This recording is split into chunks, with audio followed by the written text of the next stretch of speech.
Hi, everyone. For those of you who don't know me, Dixon already helped you, so you know me now. It's really that simple.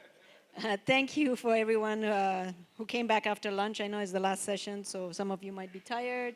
That's what I'm going to talk about. So just in terms of highlights, hopefully I go over at a very high level, the regulatory frameworks governing GMOs, their development and use, and also to help you understand that GM organisms have potential benefits in a variety of spaces. And some of you might come from the agricultural space. There are uses in medicine, conservation, climate change effects, things like that. And there are multiple implications for policy, right? The biggest one that you in this room are interested in probably is in creating a strong ecosystem for innovation and make sure that it's resilient. And along with creating that ecosystem, a large part of that is also making sure you have trained workforce. So capacity building for workforce to feed into that ecosystem and making sure that then those tools are equitable and are accessible to everybody. And then a big part, we heard a lot about IBCs and things like that, so biosafety of those same tools. And then obviously the reason this session exists is to make sure that we have governance that anticipates the needs of these developments, right? So that's going to be the overall theme of the session. So since I'm leading off, I'm taking a little bit liberty to go over that in a little more detail. So you might ask, why is governance critical, right?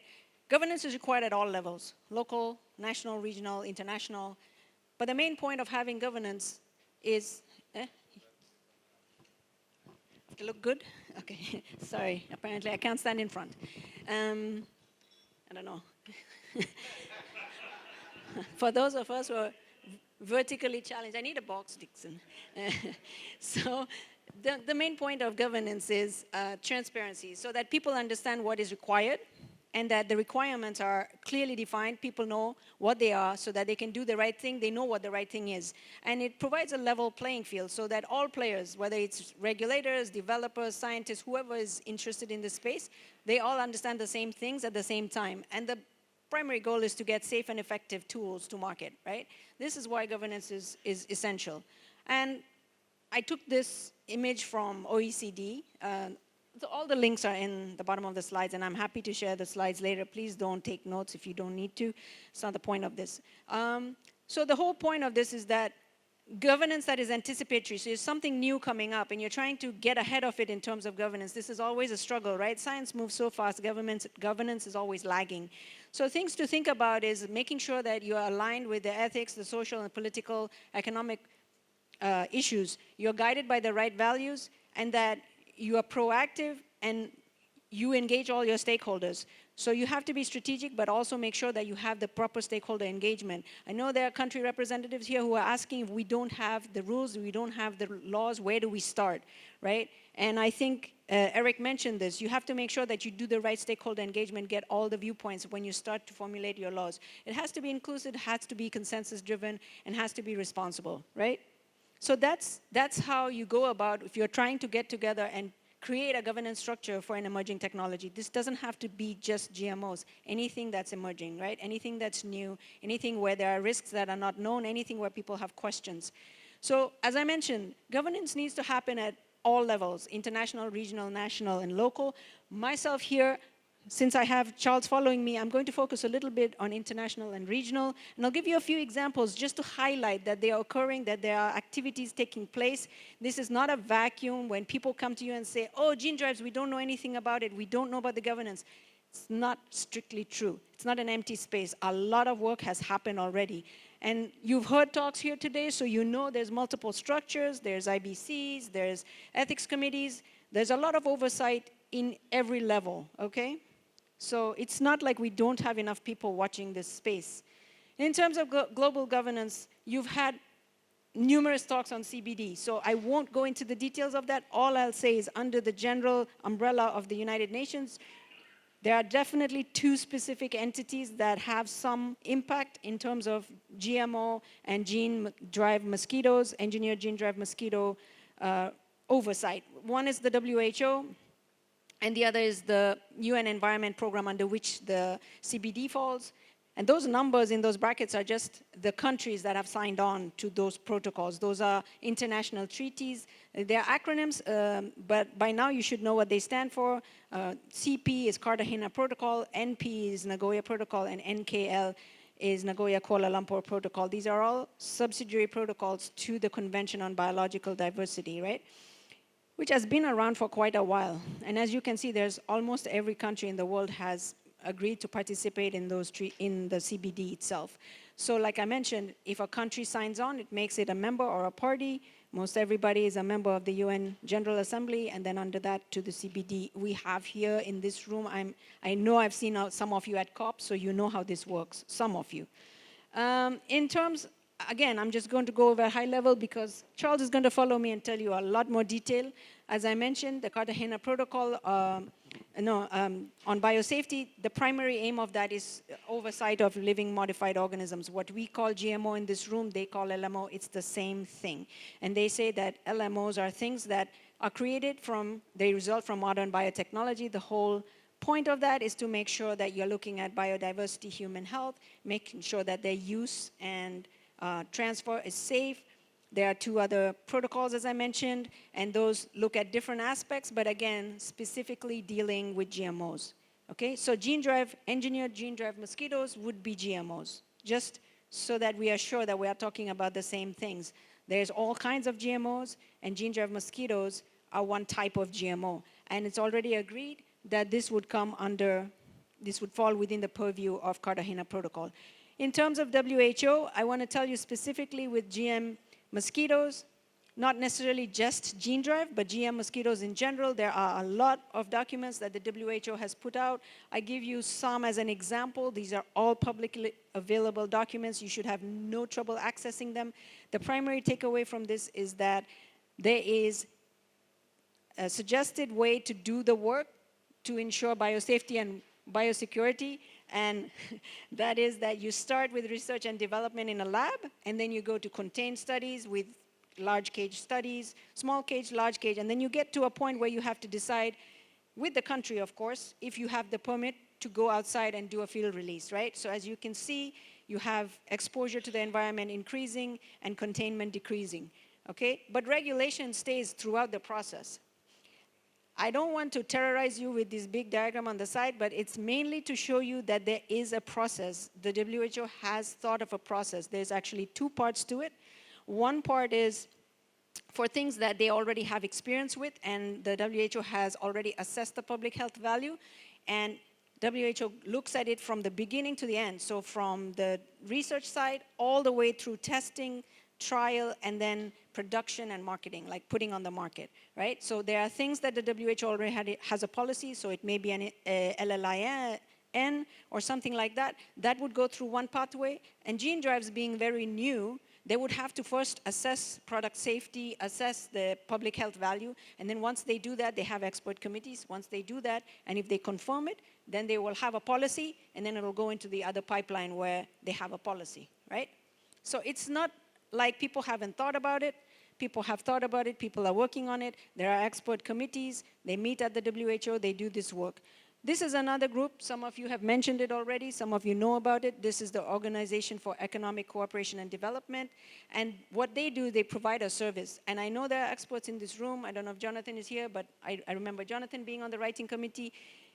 They write these biology documents. The one that I have on here is for Aedes.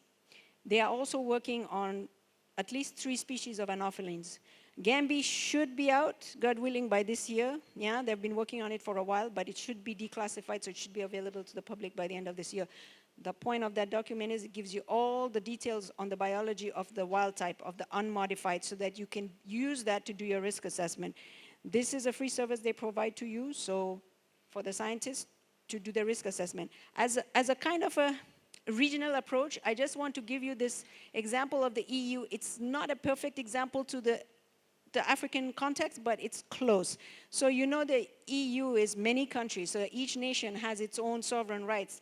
But they've agreed to do at least the GMO assessment now. Know this, that most EU nations don't have any GMOs in their country growing. They do import for food feed, but they're very strict. They don't grow GM crops. I think at this point it's just Spain and maybe Portugal, right? But they do have the system, and the common theme I want you to see is that there is a risk assessment. I do not have a pointer. So there is a risk assessment step, and almost all. So something you would have heard is that Cartagena Protocol insists on a risk assessment. So everybody who signs on to that has to do a risk assessment.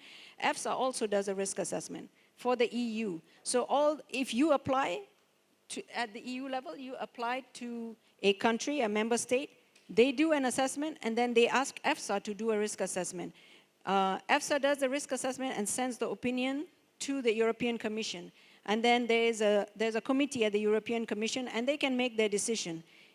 If they don't adopt it, it goes back to the European Commission, and they can convene another committee. But at the end of the day, basically, you can choose whether you want to stay.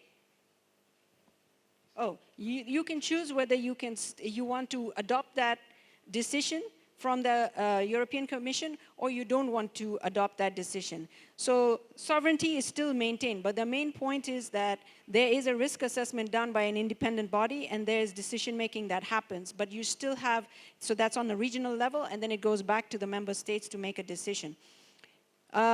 In terms of EFSA, the body, it's an independent expert body that does the risk assessment. They also have done a lot of work. They got a mandate from the European Commission to look at the existing guidelines to see how relevant they are, if there are gaps for gene drives.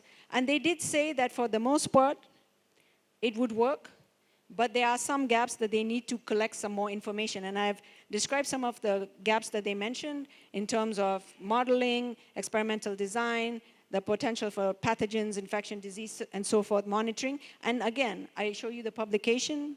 It's open to the public. You can read that paper, and it goes into great detail about where the gaps are and what more details are needed and what they're thinking. And right now, they're actually working on collecting data on how best to address those gaps. So look for it in the near future. EFSA will probably also publish their thoughts on how best to fit in a gene drive and what types of data they need for gene drive insects. So that's regional, and now I want to highlight, Wilshire will talk more about what AUDA NEPAD is doing, but they also have been working on a regional approach here in Africa, and they have many guidelines, some of which I show you here. They have many guidelines available. Again, these are freely available to all of you. They have on IBC training, risk assessment, and so forth, ethics. So this is for, again, a regional approach, because you understand with insects, they can move around. And so you have to think about the neighboring countries. This just came out, so I want to highlight this as well. The African Union just came out with the second edition of the Emerging Technologies Report. And you can see what they are asking for, what they are promoting, which is nothing different than what you've heard this whole week. Case-by-case evaluation, an African-led initiative to align with your AU 2063, as well as certain UN development goals. They want promoting institutional capacity building, which we are all talking about, stakeholder engagement, risk assessment, all of the same things that you've heard so far, right? So this is from a regional perspective. I gave you this example for a national consideration. This is for Australia. It's just to show you that Australia is one of those countries that has already moved ahead. They have had mosquitoes released. They're not necessarily GMO mosquitoes. Legally, those are considered biocontrol, but not GM biocontrol. But they have made decisions. And this just shows you that they have a stepwise process. But again, I tell you, step 2 is an assessment of risk. You will see this as a theme that keeps reoccurring. And you'll also see that they have a public consultation, and they consult local and state agencies.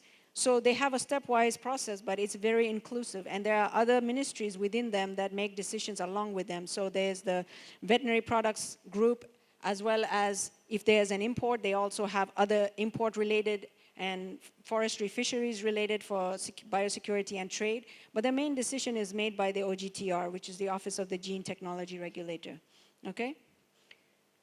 And then this is more pertaining to you in Africa. This is your typical African scenario. The applicant comes, provides the information to an institutional biosafety committee that then does their analysis, and if it is sufficient, takes it to the National Biosafety Authority that has representation from many governments and has authority from a particular ministry or ministries to make a decision, and then that is governed by your signatory status to an international protocol like CBD, right? This is the situation on the national level in most countries here that have a framework set up. So I leave you with this thought that there is a lot of work done, and you have regulation at multiple levels, local, national, regional. It's not a vacuum. Work is ongoing. We will continue to move this dialogue. We have experts here, and you will hear from them after me. So thanks.